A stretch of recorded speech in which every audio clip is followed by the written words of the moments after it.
distinguished Professor Tu Weiming and distinguished Professor Robert Bellah, and honorable guests, and students, and faculty members, good afternoon. It is a great honor for Peking University to have invited Professor Tu Weiming and Professor Robert Bellah to attend Peking University Peking Forum and have a special session dialogue with our students this afternoon. Now I'd like to brief introduction for those well-known professors. Professor Tu Weiming is a professor of Peking University right now. He also is a director of Institute for Advanced Humanistic Studies. And he also is a fellow of American Academy of Art and Science. He is a former director for our Yanjing Institute.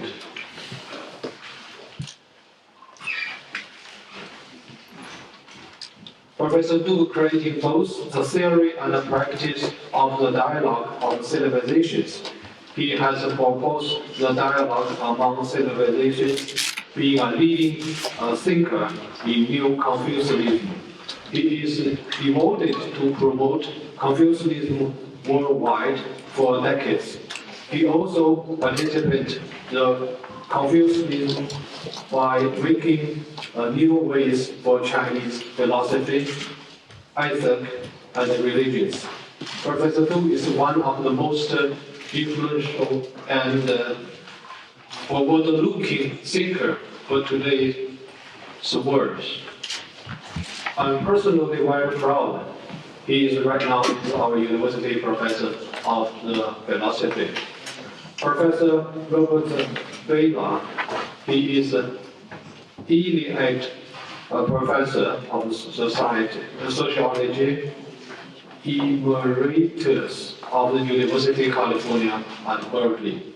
He also one of the most distinguished sociologists in the contemporary America.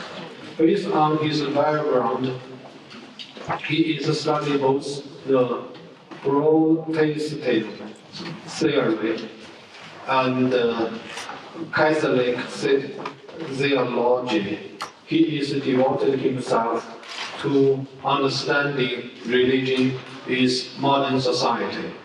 His well-known theory of the civil religion and the new religious confucianism have attracted much public attention. Bring up the United States and the hot discussion on the sociological religions. In 2000, Professor Bellah received the National Humanities Medal for his effort to illuminate in the important for community in American society. It is a high privilege for us to have them with us. Now, let's welcome to Professor Tu Weiming and Professor Robert Bellah.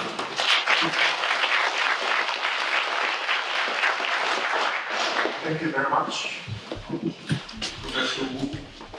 I would like to express our deep appreciation for Senior Vice President Wu who moderated this dialogue. As you all know, Professor Robert Bellah is widely acknowledged as the greatest living sociologist and theorist of religion. So I think the question of religion definitely will loom very large in our conversation. And of course the question is, what is religion? And please make an attempt to define it in the spirit of his friend Clifford. But he has very, very different perceptive understanding of the question of not just a religion, but being religious. So I think as He's my teacher and friend. So I take this privilege to ask him whether he would like to share his broad insight on religion or the meaning of it. Thanks, Weiming, for a really easy question. I start out by saying that particularly in East Asia, and I started out as a Japan specialist, so I had to study ancient Chinese because it's the classical language for Japan. But in both Japan and China, the European word religion, which itself has a complicated history, and doesn't go back more than a few centuries, was totally unknown. And so in the late 19th century, was it first in China or Japan? But Shukyo in Japanese, and what is it in Chinese? Same character. Yes. What's the translation? Yes, right. Which has the meaning of the characters as sort of sect and teaching, right? Yes, which doesn't really tell you very much. But I think in practice, in probably both Japan and China, the modern word religion was thought of primarily in terms of Christianity. After all, missionaries were very much on the scene, and they were talking about religion, and this made it necessary to deal with it by intellectuals who were not Christian. And so this idea of religion was closely associated with one particular religion, namely Christianity. In Japan, and I don't know if this is the case in China, the closest thing to Christianity in the Japanese tradition was Buddhism. So Buddhism was elevated to an honorary status as also a religion, but the Japanese government said Shinto is not a religion. And in fact, for many Japanese, religion consists of either Christianity alone or Christianity and Buddhism. So, at least in Japan, if you ask people what is your religion, the answer is usually none. Which does not mean that they aren't involved in all kinds of practices having to do with veneration of ancestors and ceremonies in honor of deceased grandparents and so on. But that isn't considered religion. Now, I am a sociologist, not a theologian, and I'm certainly not starting from a Christian definition of religion. I take Christianity very seriously, and I am myself a practicing Christian. But as an intellectual, I am concerned with the meaning of this sphere of life, very broadly speaking. And for a sociologist, religion is not only not confined to Christianity and Buddhism, religion is all over the place. I will get to Dr. Gertz's definition because I think that helps. But let me start by something that I was involved with because I wanted in my large book, which has only recently been published, which is called Religion and Human Evolution. I wanted to place religion in the context of the entire cosmological and biological evolution, from the Big Bang 13.7 billion years ago to now. And in the course of that, I read the work of many great scientists. And I was completely surprised to discover that often these scientists would talk about religion, maybe in the last page of the book. But they couldn't seem to stay away from the subject. And I want to read you a couple of quotes from probably the greatest best known scientist in modern history. The first one is by Albert Einstein. The most incomprehensible thing about the universe is that it is comprehensible. And then a living Nobel Prize winning American physicist, Steven Weinberg, counters Einstein by saying, the more the universe seems comprehensible, the more it seems pointless. Now, it seems like the great physicists are arguing religious questions among themselves. And then, as I read Weinberg, Weinberg has this marvelous book about the first 3 minutes of the universe. There's a little story connected to that. The Nobel Prize winners have meetings. And in one of their meetings, Steven Weinberg gave a talk about the first 3 minutes of the universe. And a great the Jewish American novelist Isaac Bashevis Singer says, this guy is talking about the first 3 minutes of the universe? I can't remember what my wife said last night. So, in any case, reading more of Weinberg, I discovered the following. Weinberg says, even though, and he even uses the word disappointment, that he finds the results of his research disappointing. It's as if Weinberg wanted to find religious meaning and couldn't, but the quest for religious meaning was there. But then Weinberg makes another move, which is extremely interesting to me. He says, what arouses my excitement and gives me the deepest joy is the study itself. It's finding out new things. Well, as a sociologist of religion, I would say Mr. Weinberg's got a processual religion. He finds his meaning in the activity of investigation, whether the results are pointful or pointless. I found the same thing with biologists and so on. So, properly, widely understood, entirely beyond the traditional meaning of Christianity and or Buddhism, we have people concerned with issues that I call religious. And here I'm drawing on one of the most influential modern definitions of religion from Clifford Geertz. Before you do that, let me check. Yes, please. One question. Yes. I think I can claim him as my teacher, I think a very close friend of yours, that's Prof. Smith. Yes.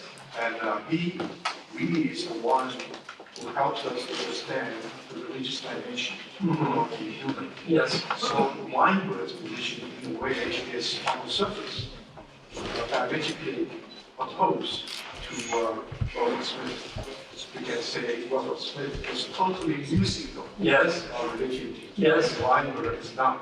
Yes. According to your interpretation, even though he's not, he's still involved in an activity, the quest for ultimate truth or meaning, Yes. which is profoundly religious. Yes.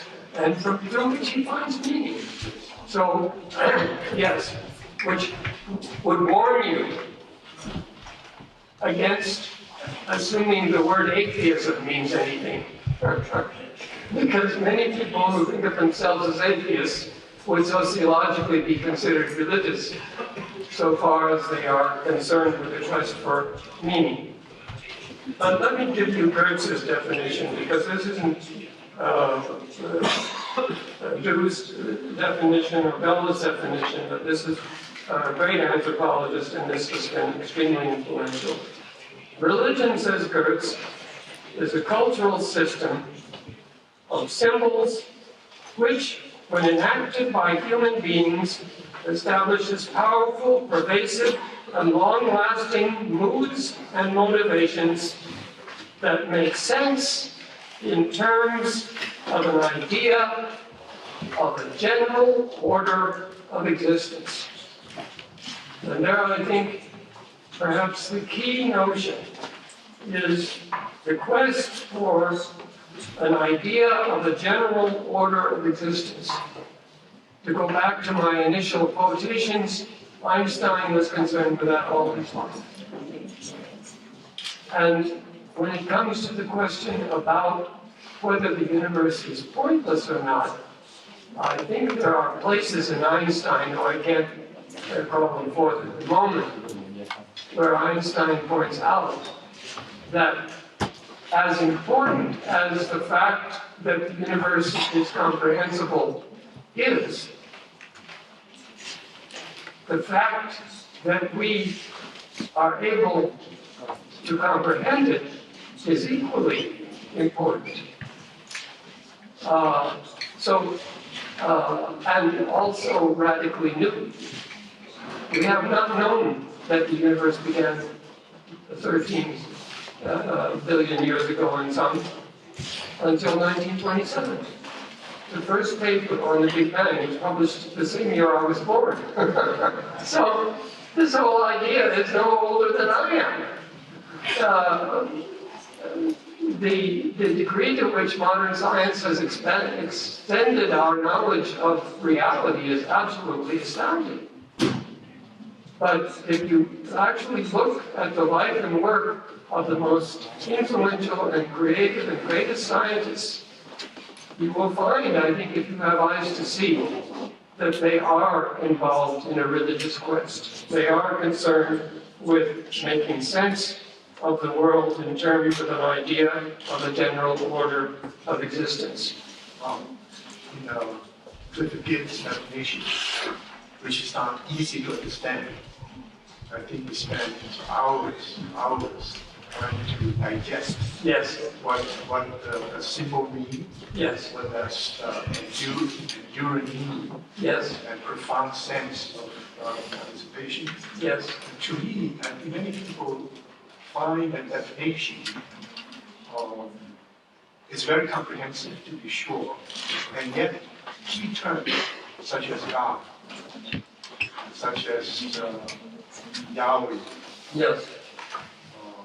such as Allah, all these terms, many people say they are defining characteristics of religion are actually absent. I'm sure that when he made that choice to define it, he didn't simply want to do a methodological definition.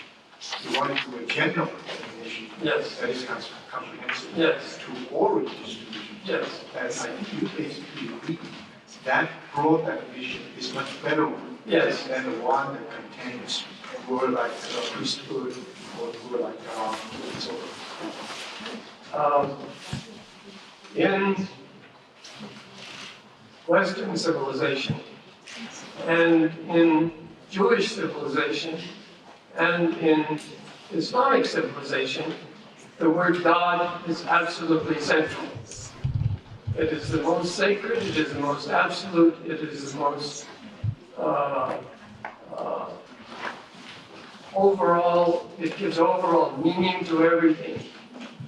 And because most Western scholars have been raised in that kind of tradition, the notion that the definition of religion should be belief in God is taken for granted. But we have to realize that is an extremely ethnocentric idea. There are millions of followers of Christianity and Islam, and of course many followers of Judaism as well, for whom this is true. But those are three religions. There are thousands of religions which never had that idea of God. And once you start talking about gods in the plural, you've gotten completely away from Judaism, Christianity, and Islam, which absolutely deny there's any other thing. And then you find in many non-literate societies, they don't even have gods. They have spirits, they have ancestors, but they don't have anything even called gods. So notions like polytheism, monotheism are all very culturally limited. They don't apply. You would never find someone in a society that had a number of gods saying, "I am a polytheist." It's a kind of abstraction that makes no sense. And on the other hand, one of the greatest religions in the world, and one of the great missionary religions, namely Buddhism, is generally considered by many scholars of religion, and certainly by Christians, as being atheist. Now, in a literal sense, that may be true. So atheism can be profoundly religious. I think calling Buddhism atheist is kind of silly, but because for one thing, they do have gods. However, they don't have eternal God who created the world. The gods have a limited lifespan too, and they have to come back and be reborn on earth. So gods are just part of the scenery. They're not central. This reminds me of what I've used in personal question. It's a serious one. So of course, many people in Chinese studies or in comparative religious studies are interested in the question whether Confucianism is a religion or not a religion. Yeah. Now I have an answer, not an answer, I have a reaction. When someone asks me the question whether Confucianism is a religion, normally I would ask the following question: what does it mean by religion to you? So if someone says Confucianism is definitely not a religion, you can assume that his definition of religion is very much in the traditions of Judeo, Christian, and Islam. Yes. On the other hand, if someone says, of course, Confucianism is a religion, you have to be cautious. So we will consider all kinds of ideologies, like communism, like Stalinism, like Maoism, as being religious. So you do have this very complicated problem. And that's probably the reason that Wolfgang Campbell Smith, in his book on the meaning and end of religion, prefers to use the word adjective, being religious, rather than simply noun, a religion. Yes. To him, a religion, what is a religion, is not particularly interesting or even intriguing. What does it mean to be being religious? Is a profoundly significant question. Did you know personally? Yes. When you were at Harvard. Right. Yes, so I claim him as one of my teachers. Yeah, well, me too. So we are both students of Wilfred Campbell Smith, and he denied the value of the word religion altogether, which he had a good reason for doing that, but I'm afraid we're stuck with that word. It's simply too widely used to say, well, we just won't use it anymore.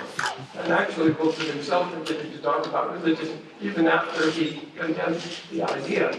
But what Professor Du is pointing out is that Wilfred Smith was insisting that being religious, a way of living in the world, is what we are really interested in. And to make religion into an object, and particularly to make religion into a set of beliefs. Do you believe God exists? Do you believe that Jesus Christ is the Son of God? Blah, blah, blah, blah, blah. A list of propositions which you have to answer yes or no. That's simply not, it's not true of Christianity.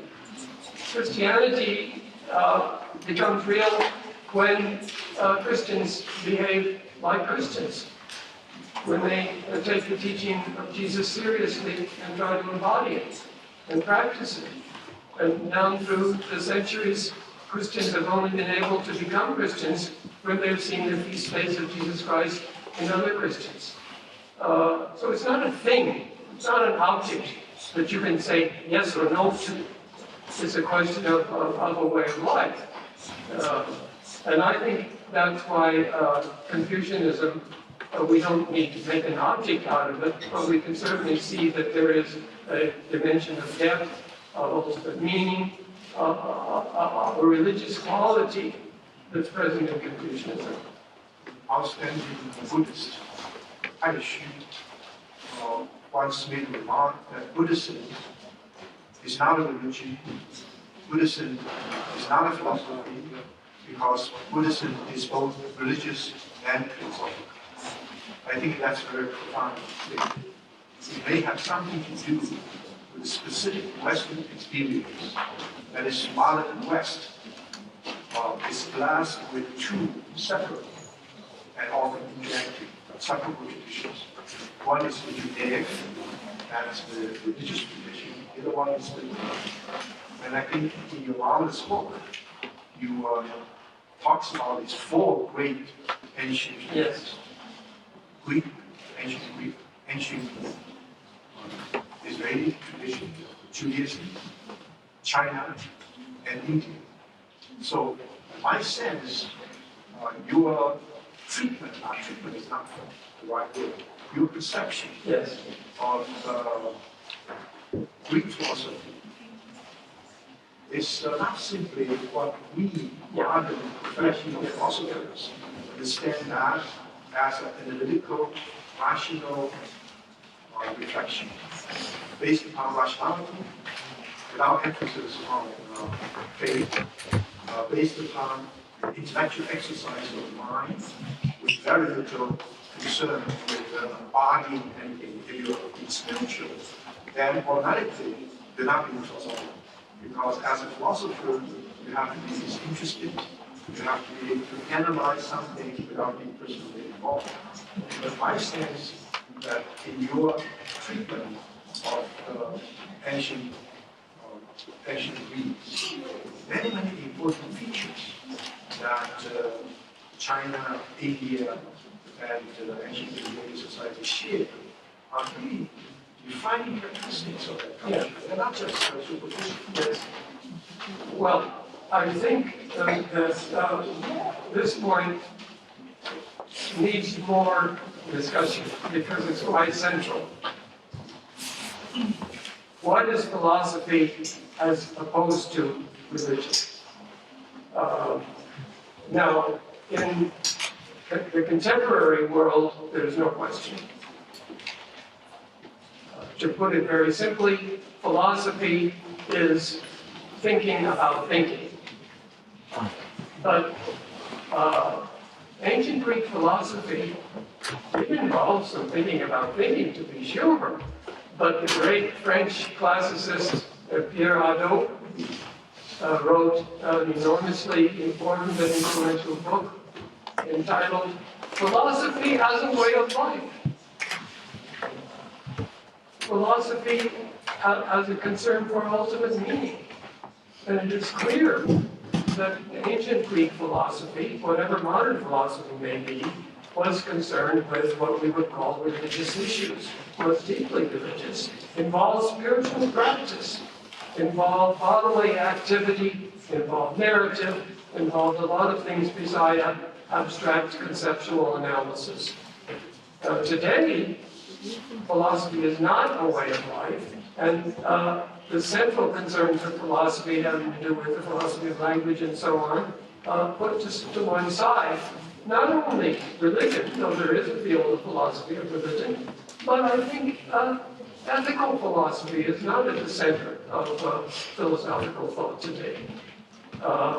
It's unthinkable for classical Greek philosophy to imagine you could do philosophy that was not at the same time religious and ethical.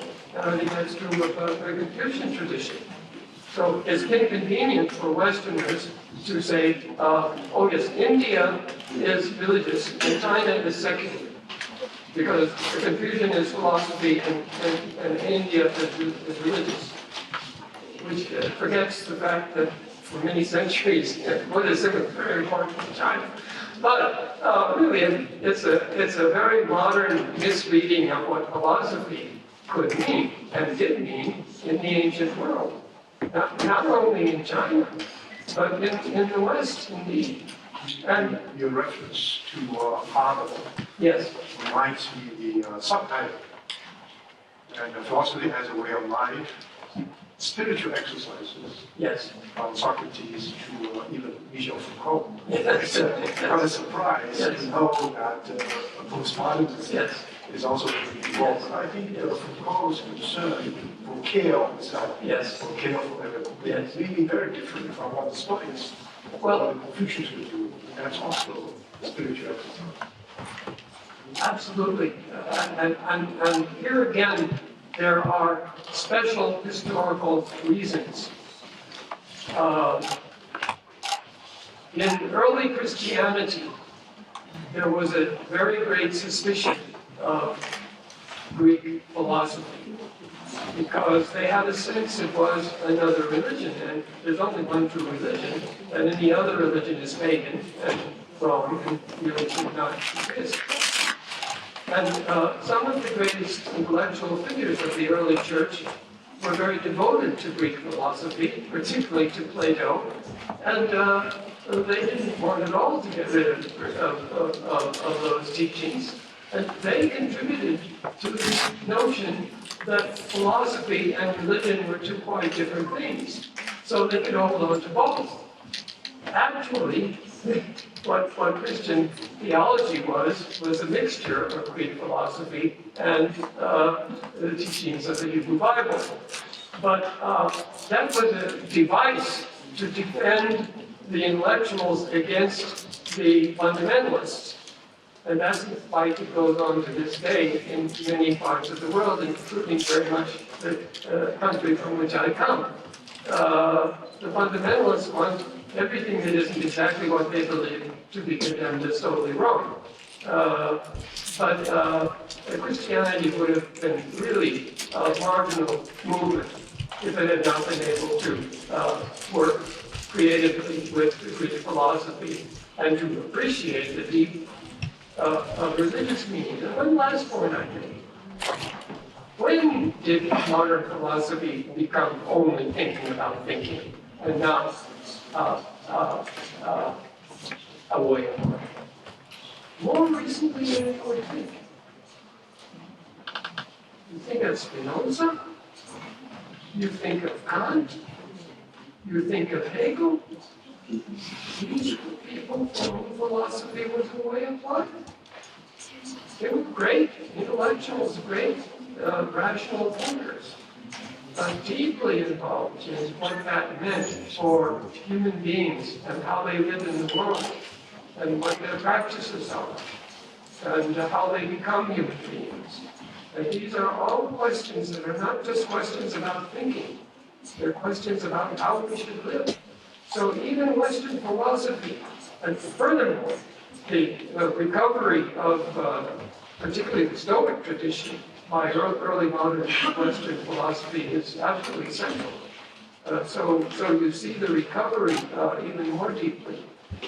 Traditionally, it was Platonism that influenced Christianity, but the early modern Western philosophers were deeply influenced by Stoicism, which was a very religious teaching. And now in some, actually core of some major philosophical enterprises, there's a distinction now made between, even within the core of Western major philosophical thinkers. Plato's philosophy, in a way, is different from Aristotle's general orientation. The spiritual side of it is essential to Plato. Mark mentioned about the Stoics, again, different from Aristotle. And even in Christian theology, Thomas Aquinas certainly deeply influenced philosophy, but St. Augustine, very good. I learned, my knowledge about theology is extremely limited. I learned that Thomas Aquinas, to the end of his life, and he had a religious experience, maybe a conversion experience.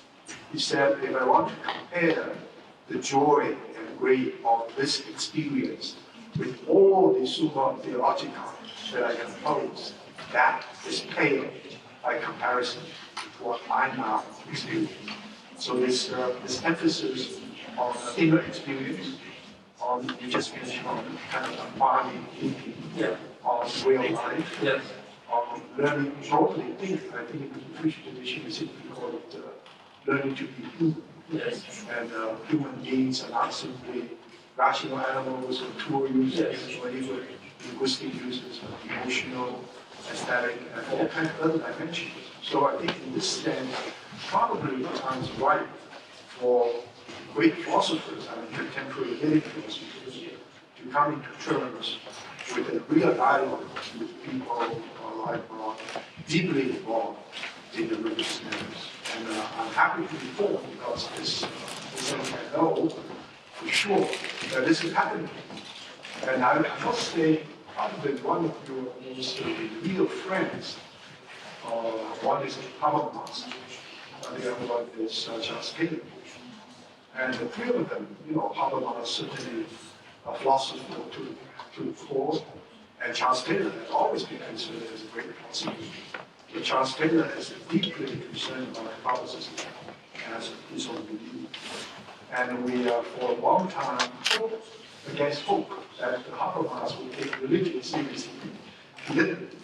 But in the last 10 years, he becomes deeply concerned about religion. And you should read Habermas' praise of Bach's book. And to Habermas, I wouldn't say this is a way of the future, but Habermas would say, I am doing the same kind of work as well, right? He's writing a book on the Axial-age. He's writing a book on Axial-age that probably will be finished in 2 years. Is it possible, this is of course my conjecture from your point of view, is some kind of broadening or spiritual term. I don't want to use spiritual term, in the sense that because the prominent issues we face in the contemporary world, all thinking minds, even those who think about thinking, begins to sense there's so many other major issues, not just the question of ecology, but the question of order, the question of the loss of the sense of history, the loss of the sense of coherence, wholeness, family, basic human relationships.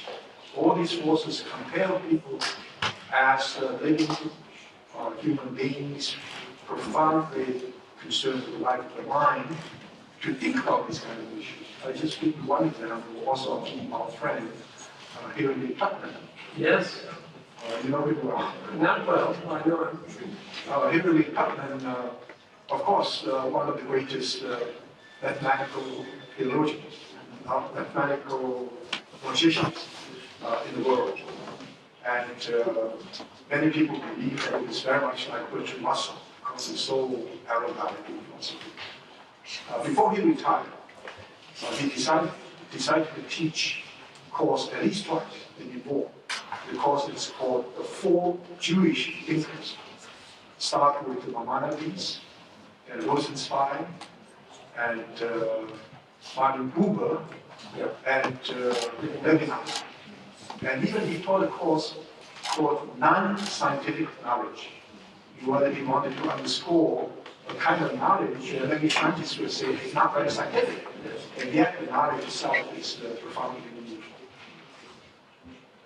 Well, let me just follow what Weiming was saying a little further. I got to know Habermas well because he spent a year in Berkeley. In fact, we invited him to join our department. You know why he didn't join? Why? The official reasons, because the Sluther, right? He worked with Sluther, his friend. Sluther, this should be confidential. Yes. There are other considerations, including the question of pension. Well, also, I think it had to do with his wife, and she had a good job in Germany, and that's not so easy. Anyway, whatever made Jürgen decide not to stay in the U.S. In the early 80s, he was very much fairly strong secular in the sense of being quite critical of religion. And in those days, Habermas used to say, every religious truth will ultimately be translated into a rational statement. Later later he began to, I mean, he's a secular man to the core. I'd never expect to see Habermas in church. Charles Taylor, yes, but not Habermas. But Habermas's secularism has such a profound ethical meaning. It is so profoundly committed to the defense of human dignity against any kind of religious orthodoxy that might impinge on it, that it begins to take on an ultimate meaning. On the other hand, Habermas has increasingly appreciated the role of religion, not in every case, but in some cases. He's very close to Johann Baptist Metz, the Catholic priest of the liberation theology far to the left of the Vatican. But, you know, in the year before Joseph Ratzinger became the Pope, Ratzinger wanted to reach out to secular Europe, which he feared was losing its Christian heritage. And he wanted to have a dialogue, like you and I, with who? Who would he choose? He chose Jürgen Habermas. Of course, they both spoke German, so that happened. But Habermas is probably the single most influential intellectual in Europe. And the press was saying the Pope of Rome is meeting the Pope of secularism. And I saw Habermas shortly after that. We were both at an event at the same time, and I had spent a lot of time with him alone. And one of the things I said was, you still think all religious truth is going to be translatable into rational statements?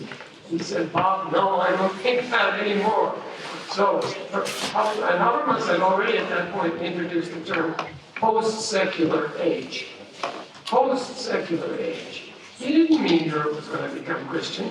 He just meant religion is not over in the world as a whole, and it's foolish to think that it's inevitably going to disappear. But the fact that Habermas was chosen as the conversation partner to the man who would become the Roman Pope is very interesting. And I read the publication of that interview. And one of the things that surprised me, because I know there are many things Habermas does not agree with Ratzinger on the Pope about, I said, how come almost everything you're agreeing with Ratzinger? He said, Bob, Ratzinger is so damn smart.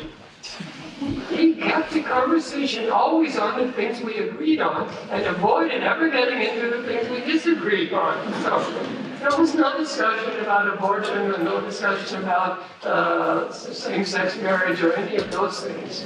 And Ratzinger has been a strong proponent of Catholic social teachings and a vigorous critic of extreme capitalism.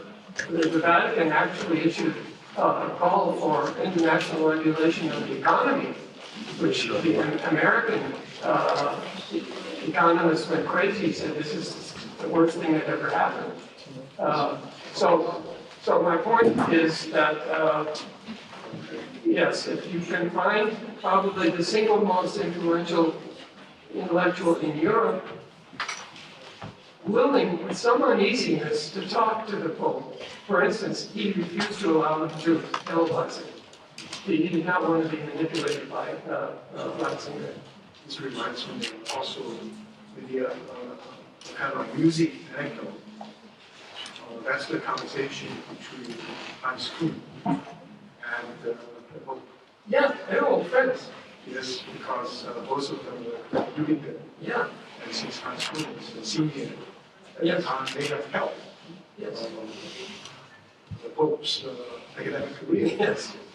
So they gathered together and talked for 6 hours and very little review. He came to Beijing University last year, and there was a dialogue, and he decided to offer his experience. He said, I have to do it in a very subtle way. It may not be very subtle, but subtle way because we're dealing with very serious religious matters. They said we had a long conversation, and the conversation began with the beginning of the capital, and continued with the Reformation, the Counter-Reformation, the pre-modern, the modern, and now even the post-modern. For me, as a theologian, I began with that career and continued to follow the train. I encounter non-Catholic Christians. I even believe that you don't have to be a Catholic to be saved. And again, I believe you don't have to be a Christian to be saved. Of course, Vatican is not pleased with that. And he was not allowed to teach theology for a while at the region. And then I followed pre-modern, modern, and long dialogue on civilization and so forth. So the difference between my theological position and the Pope's one is extremely small, probably 1,000 years. The Pope is still in the early phase of development. This also reminds me one thing I meant to ask you.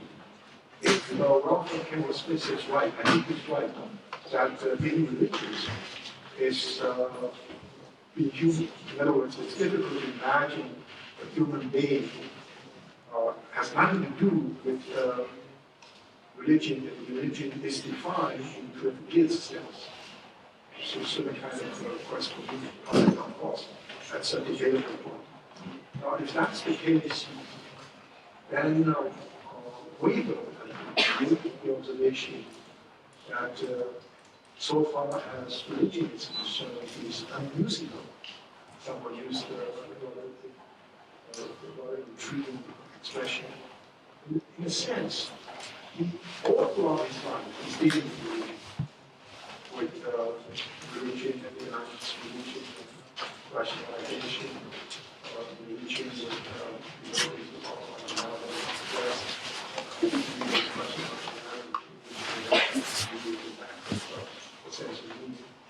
and yet, I'm not sure that I'm going to quite say that he's unusable. So why should we do Yeah, you said a lot of things.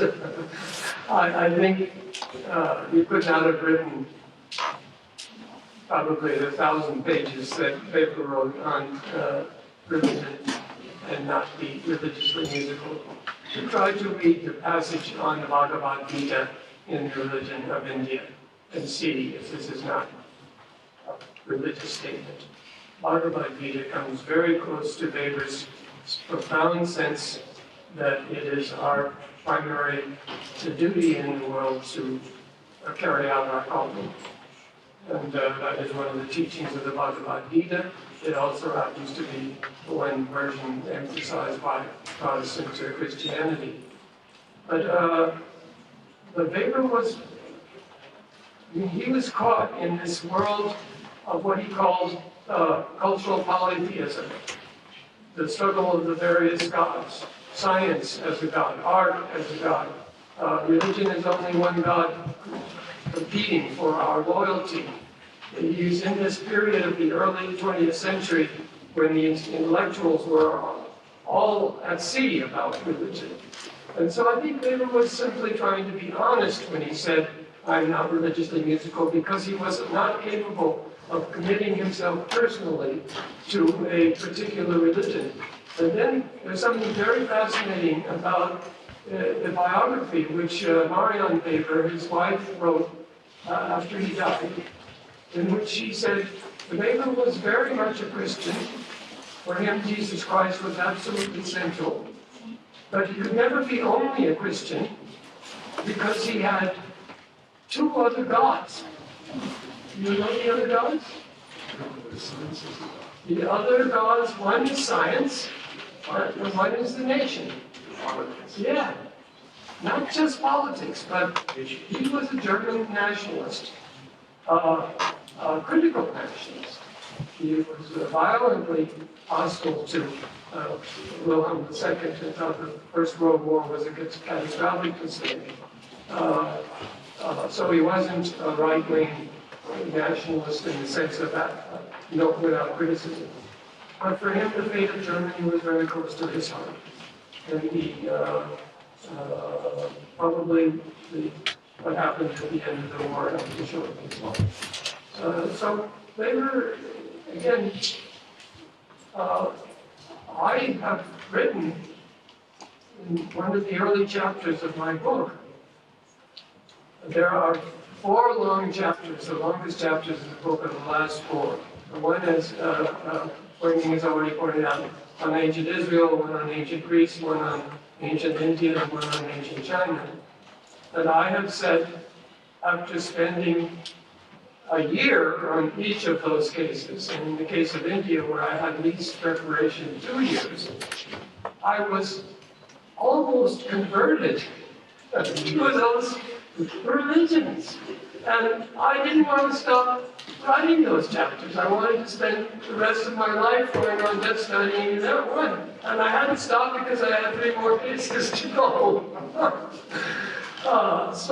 I think you will see, anyone who reads that book, that I am a sociologist. I am trying to take account of all the complex factors and not make everything look good and rosy. There are many critical elements that I bring in, but that I am passionately involved with each of these cases, because each of them is a deep human effort to make sense of the world.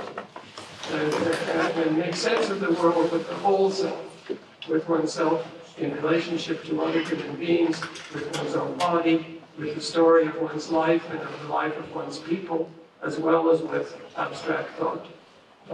And so I think any serious student of religion, if you really get involved with your subject, is going to be tempted.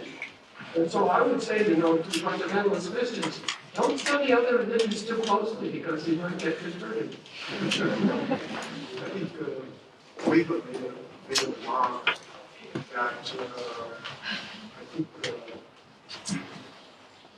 preacher by the name of Axial, Yes. who made the observation that to a Christian, and wealth is like your cloak. Yes. And you can get rid of your cloak when it comes out in your faith. Yes. And he made the faithful observation that without knowing 100 years later, the cloak now has become Yes. very much. So in a sense, he felt that something more powerful Yes. was happening. Yes. And they used the rationalization. Yes. He felt it very powerful, and that power had a lot to do with religion. Yes. But once the religion and some part intertwined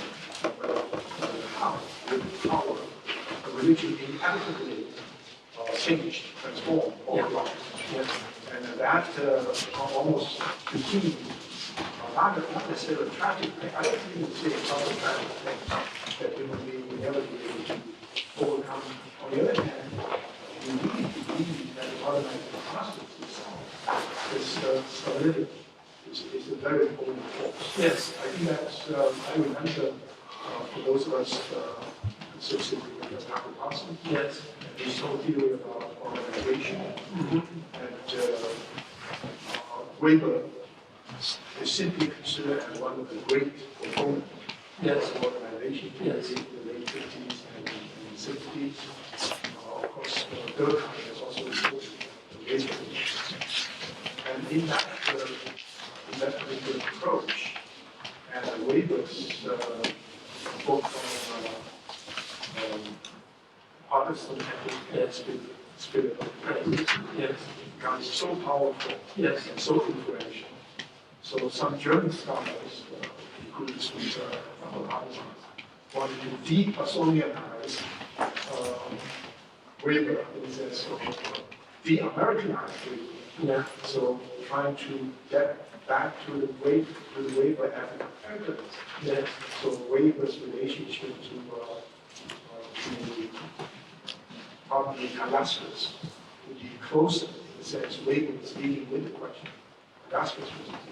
I don't know whether this is totally understood or what. Well, I think the question of the meaning of Weber is tied up with the whole theory of modernization, which was extremely strong in the United States immediately after World War II. And to the sense that now the really bad forces had been defeated and we were going on to a wonderful world. It turned out not to be so wonderful as they thought, and a great deal of disillusionment set in later. But how it ties into Weber is that Talcott Parsons, who was my teacher and Weiming's teacher, was very optimistic about the United States. He felt the United States was basically a good society and could serve as a model society for the world. He even, to me, made the blasphemous statement that the United States is the kingdom of God on earth, which is the last thing I think is to the case. I have to disagree with my teacher on that. Combination of Rome and Greece. Yes, but taking Weber as leading to that kind of optimism, when Weber himself was deeply embedded in what is called Kulturpessimismus. Weber thought modernity was leading to catastrophe. And the Iron Cage is not the kingdom of God on earth, but that's where he thought it was going. And particularly about religion.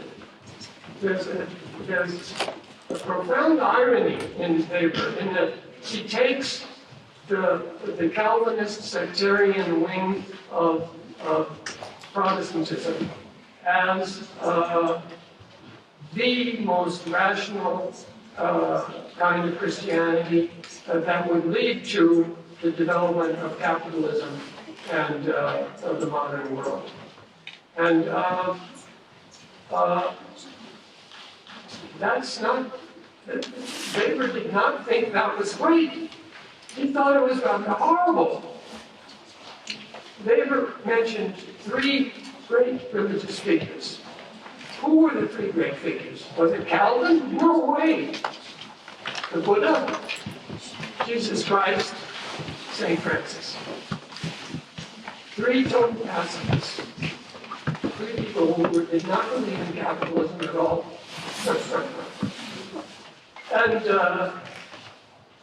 And now we have been told that Confucianism is the Protestant ethic of Asia and is a wonderful source of support for capitalism.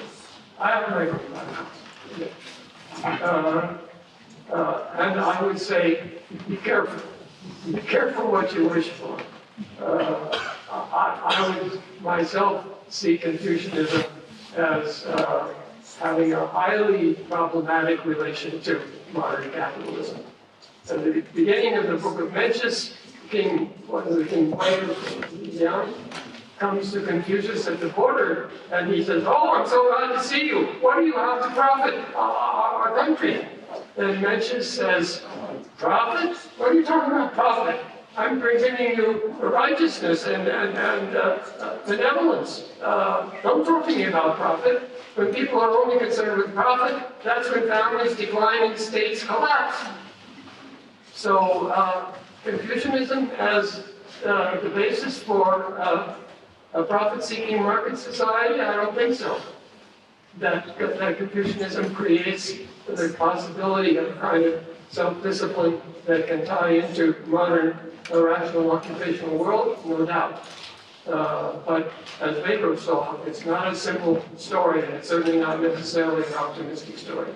I think you point out something that's touches my heart very deeply. And I would say for the last 30 years or longer, I've been struggling with that question.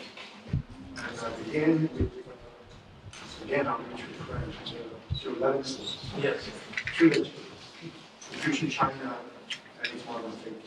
Yes. And most people misread that book. Most people just consider Confucianism decline, is not going to become revitalized again. This is the fate of China. That's totally wrong. Before I went to Berkeley to teach, I didn't know Prof. China and many of his friends. I just took it for granted. That's what the letter is talking about, the fate of a great tradition in China. But he was not. He was totally overwhelmed by the modernization period. The modernization period that Marx just talked about rationalization, about the emergence of the secular world. The world will be ruled by managers and experts, meaning with the amount of the significant. We're in an iron age.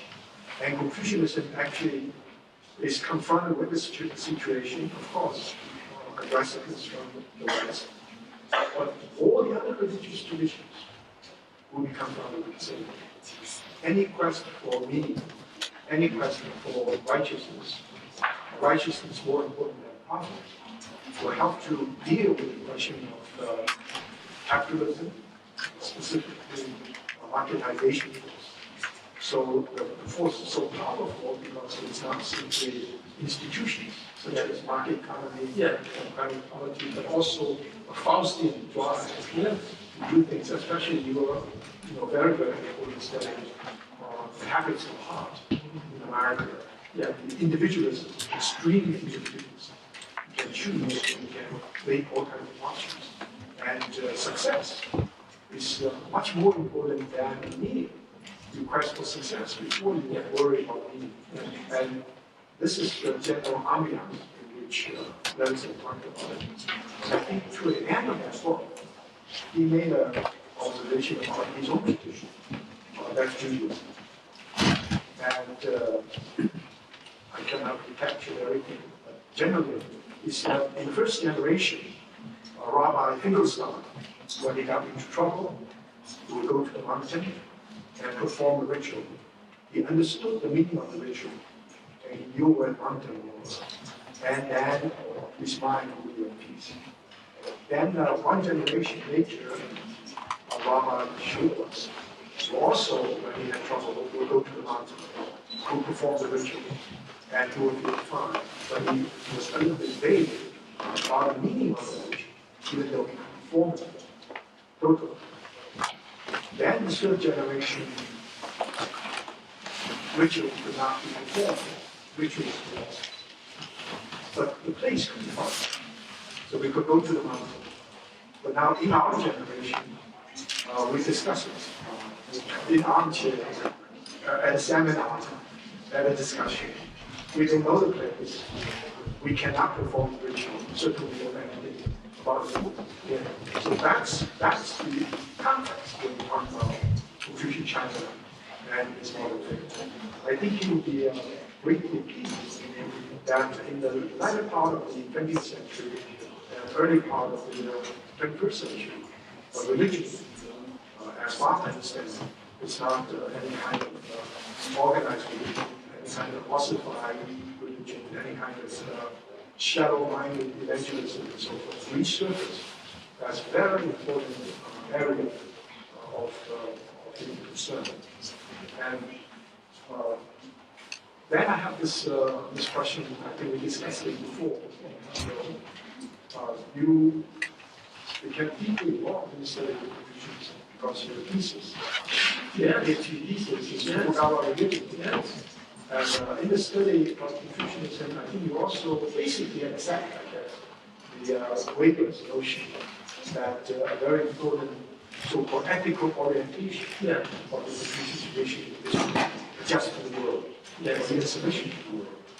Earlier, Weber's emphasis on Calvinism used to say you have to have an idea of God radically different from the world, and with the rational creation, you reshape the world from a totally different perspective.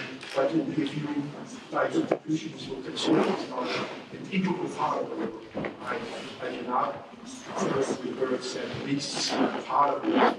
If you're part of the world, then the possibility of changing can be greatly limited.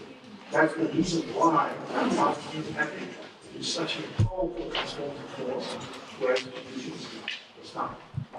And I think the last point, in your, I think perhaps the most influential essay in sociology, religious evolution, Yeah, about the pre-modern period, the modern period also made reference to that. Well, my role in all this is very problematic because I am one of the early proponents of the notion that Confucianism could act as something like the Protestant evidence. It is talking about religion.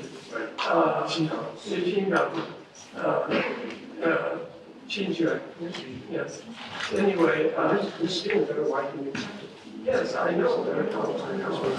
Of course there is an element of truth in it. Of course there is. It's just not the whole story. I think I'd like to, I know that Marxism is still influential in China. As a matter of fact, Professor Lin, who spoke about, yes, his lecture was based entirely on a Marxist framework of history. It was quite astounding to me, actually. So I'm learning things.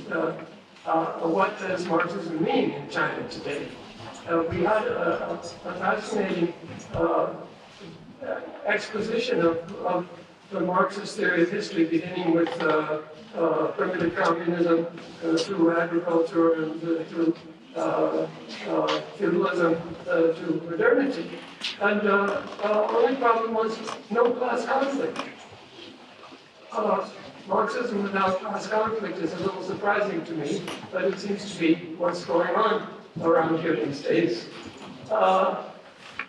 The reason I raise that is I myself began as a college student as a Marxist at a time when it was not popular in the United States at all. And for me, Marxism was a kind of total way of relating to the world, so it did have a kind of religious quality to it. I then learned about Max Weber and a few other people, and I realized Marxism was too limited as a theoretical point of view. But one thing that I certainly never lost, in a certain sense, in terms of American society, my politics are the same today as they were when I was a communist student. I am very, very deeply critical of my society, very critical of the war in Iraq in particular, of the war in Vietnam, and many other things. One of the things that Marxism taught, Professor Lin did not discuss this, but is that religion is the opium of the people. That religion is always in favor of the status quo, is always in support of the existing order. And I spent a great deal of my life, and summed up in this book, to prove the opposite. Yes, in many cases, religion does support the status quo. Historically, we know that. But almost all the great reform movements, the movements for radical social change have come from some kind of religious basis. And particularly since the first millennium BC, what we call the Axial Age, in the last 4 chapters of my book, the very fact that religious people, because they had a profound understanding of reality that was not necessarily the same as what their society believed, could look at their society and say, there's a lot here that's not right. And this society is not what it ought to be. It does not embody justice. It does not embody freedom. And Mencius says this right there at the beginning of his book. So religion has a profound critical role to play. And even the things that we modern secularists think are most crazy, that is a kind of deep piety that renounces all use of force, that's extremely pacifistic. We think, how are we going to deal with the Nazis and the fascists without some force? But Max Weber, at the end of his life, was planning to write a book. What was the subject of the book Weber didn't get around to writing? It was about the thought of Leo Tolstoy. I don't know if Chinese students read Tolstoy. Japanese students certainly read Tolstoy. Tolstoy was an extreme pacifist, completely at odds with the society in which he lived. And he's the last person you would think that Max Weber would be writing about. But Weber had a pull towards this kind of religious questioning of everything that is, taking nothing for granted, calling everything into question. So the idea of religion as always simply approving of the existing order and being used to keep the masses pacified, there is some truth to that empirically, but it's far from the whole story. We focus on the nutrition question again. I think it's all the major Axial-age civilizations, put to one account, seems to have gone through a transcendental breakthrough. Yes. We don't necessarily accept, in other words, emergence of something radically. Yes. And this tradition wants to work within the world, through the world.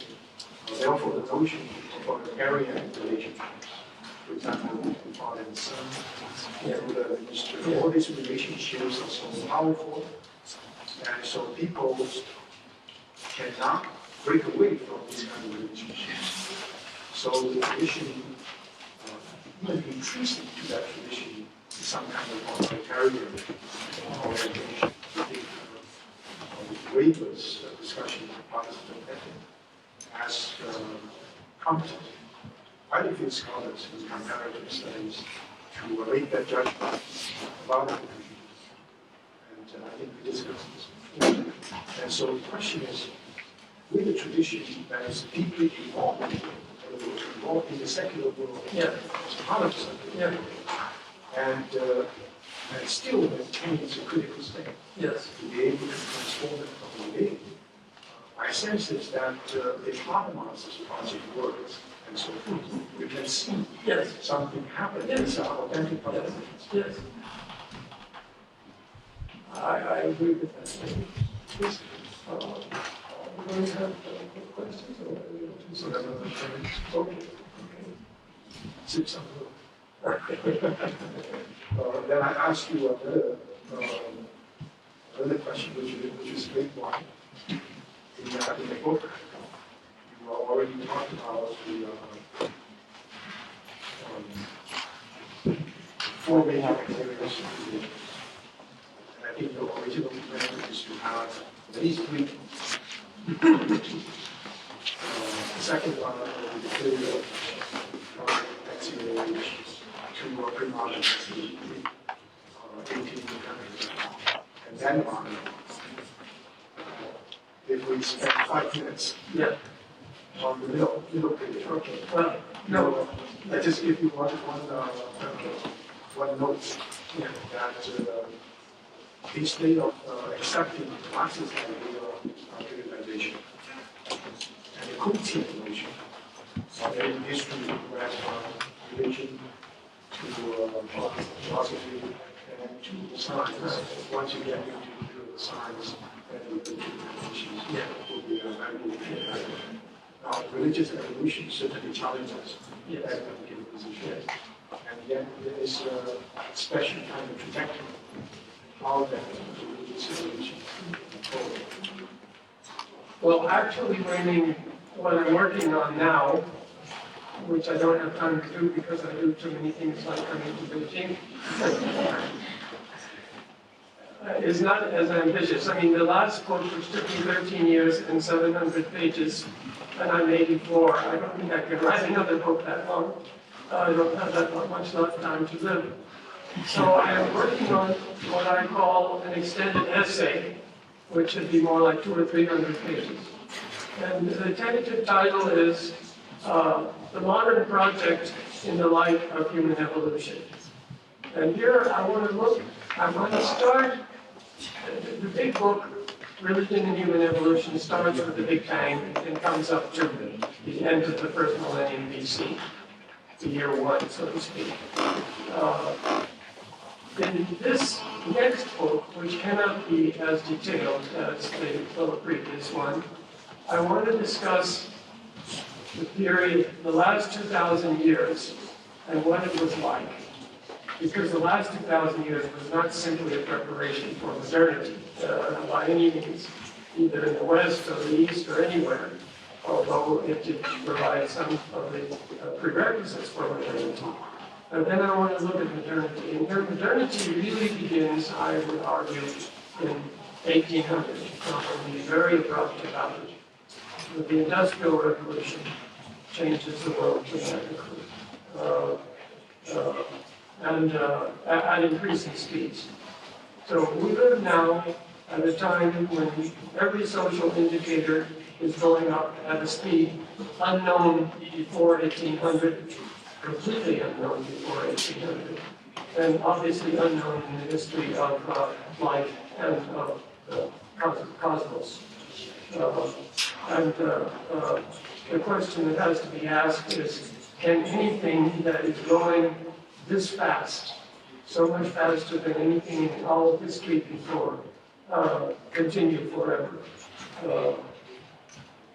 And the reason why the period from the beginning of the first millennium AD to 1800 is fascinating is because you don't have a slow ascending line, you have a series of bumps. Actually, 100 AD, in accordance with a very good book by actually a classical Greek historian and archaeologist who decided to do something very large scale like I did. He developed an index of social development which shows that before 1800 there are two high points. One is 100 AD in Rome, and the other is 1100 AD in Song China. And the index went from 4 when we came out of the Ice Age to 43 in 100 AD and in 1100 AD. And then every time it reaches a certain level, it collapses again.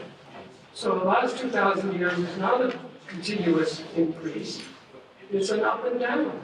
It's some periods of flourishing and some periods of famine and war and catastrophe.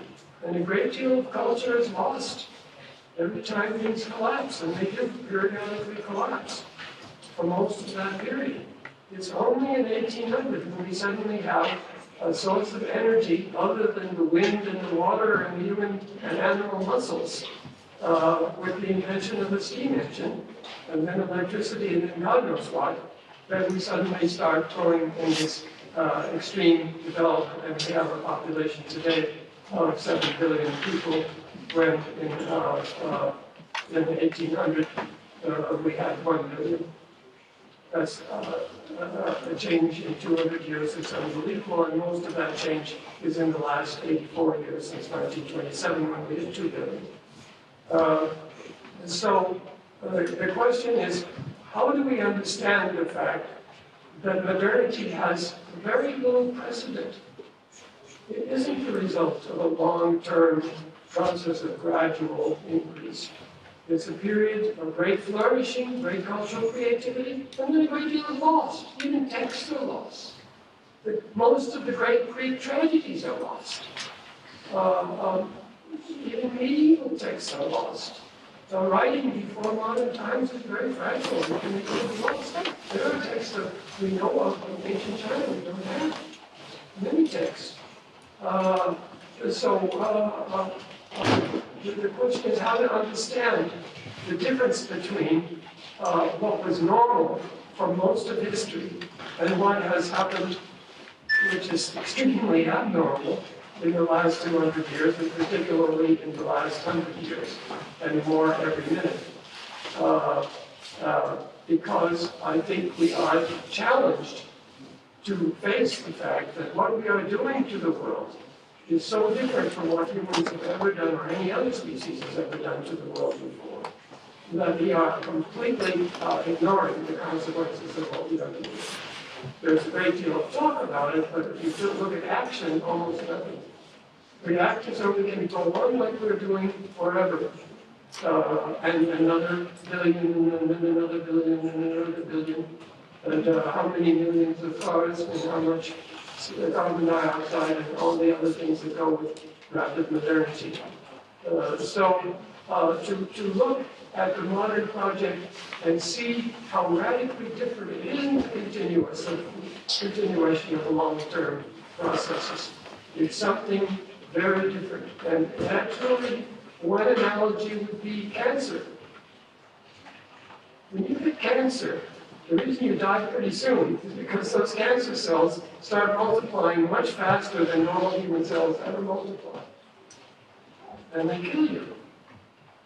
So if we have something like cancer going on in the modern world, we better think about it seriously. I don't want to be too gloomy, because I am perfectly aware, in fact, that the kind of social development we've had in modernity has raised hundreds of millions, has really raised billions of people into life possibilities that simply weren't there in pre-modern society. We've created great opportunities. We still have unbelievable poverty. Maybe 1/3 of the population of the earth lives in conditions that no human being would ever want to live in. So we're leaving a great many people behind as we go ahead. But nonetheless, most of the world is very much better off than it ever was before. We can't deny that. We have to appreciate that. But we also have to take into account the fragility of the very process by which we are moving ahead in order to hear. In order, really, what I think we need is what is called a soft landing. We can't go on forever at the same rate we are. The question is, will we have a hard landing, meaning a total global catastrophe, or will we have a soft landing in which we come to terms with something like a sustainable world in a more gradual and bearable way? If I can contribute to raising consciousness on those issues, that's what I'll try to do. Many people assume that we are really going through a process where the axial-age has really ends, and maybe a new axial-age will emerge. And there's also a great deal of concern in the cultural diversity. Yes. Because axial-age, in a way, makes it very explicit that civilization emerged. Yeah. So the last point I would like to show is your idea about cultural diversity and possibility of what may be called multiple modernities. Yes. And that just one qualification. There are two very different views. One believes that the modern form of the modernization, basically Western culture, is so compromised. So there are so many factors. Yes. So what will happen will be the diversification of what will happen in the West. So the rest of the world will have to respond to this kind of diversification. The other view is that many different cultural traditions, including not only the Western traditions, Hindu tradition, Chinese, and so forth, may be able to develop different forms of modernity. And even though some of the core values of modernity continue to exist, I'm not sure which position will be subscribed. Well, I will try to really be brief because I think we want to give the audience a chance to ask questions. Again, there is a profound irony. We have never known as much about the great civilizations of the world as we know today. If I had written the book that's just published 20 years ago, which is what I should have done because I was even younger, half the book would be missing.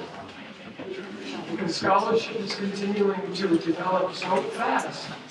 We understand the Confucian tradition, or the Buddhist tradition, or the Hindu tradition, or the Christian tradition much more deeply than we did even 50 years ago.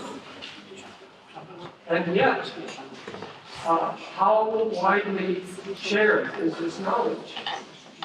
We desperately need to understand the diversity of traditions. We need to understand the great heritage of thousands of years of culture in China and India and so on. And it's all there, and it's all fascinating. But it takes time, it takes work, and most people are too busy. And they read one translation of the Beijing, they know something about China, and so on. So the superficiality of New Age consciousness substitutes for genuine understanding of cultural diversity.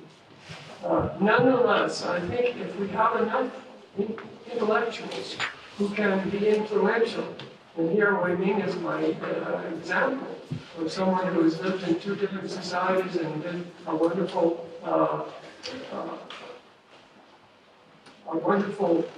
capacity to translate between them and to help each understand the other, that we will move to an acceptance of the rich range of alternatives that there are in the world, and the fact that they're not going away. Confucianism is not going to disappear, and neither is Christianity, and neither is Buddhism. They will take new forms. They've always taken new forms. The whole history of the last 2,000 years is a history of rediscovery, new movements that Juxi, and then Wang, and then in the Qing, the new return to the ancient texts. I mean, you have a constant rediscovery of the past that we need to be part of today. It isn't a question of one secular, rational modernity wiping out everything else. That's just not going to happen. But if we handle this well, we can contribute to a better global understanding and the capacity to deal with these problems that I was pointing to. The rapid modernity is creating problems that no one society can solve. Not the United States, not China, not India. None of us alone can solve it. Only if we work together, only if we can understand each other's differences and similarities, can we hope to meet the challenges that lie ahead. Not far ahead either, in the next 20, 30 years at most. I am hopeful that what this institution is doing, what the United Nations is doing, what many people in every part of the world are doing to understand the richness of diversity and why we need all the voices as part of the general conversation will help us to towards this whole planning.